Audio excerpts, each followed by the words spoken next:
மன்றம், சண்டை மன்றம் கிடையாது. அதனால அவர் பேசாத வரைக்கும் அமைதியா போதுங்க. ஒன்ஸ் அவர் ஆரம்பிச்சாங்க பேசியது போதுமா? தயவு செஞ்சு நீங்க அனுமதி தராதீங்க.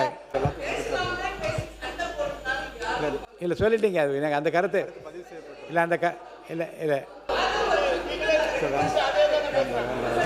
மாண்பு உறுப்பினர் போதும்.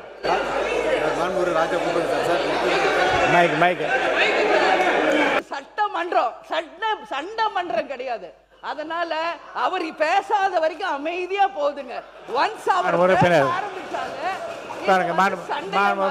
பேசியது போதுமா? தயவு செஞ்சு நீங்க அனுமதி தராதீங்க. தம்பி ஆதவ் அர்ஜுன் இல்லை, இன்னைக்கு சீக்கிரம் 1:30க்கு முடிச்சிருவோம் நீங்க சொன்னீங்க. முடிஞ்சிரும்னு நினைச்சேன், ஆனாலும் இது எக்ஸ்டென்ஷன் ஆகிட்டு இருக்கு. ஸோ அனைத்து சகோதரர்களுக்கும் நான் வாழ்த்து சொல்றேன். எனவே இந்த அவையிலே உங்களுக்கு எல்லாருக்கும் இந்த நேரத்தில் நான் நன்றி கூறி எனக்கு வாய்ப்பு கொடுத்த அவைத்தலைவருக்கு சொன்னதுக்கு முன்னாடி 10 நிமிஷத்துக்கு முன்னாடி நன்றி. விடைபெறுகிறேன். நன்றி, வணக்கம்.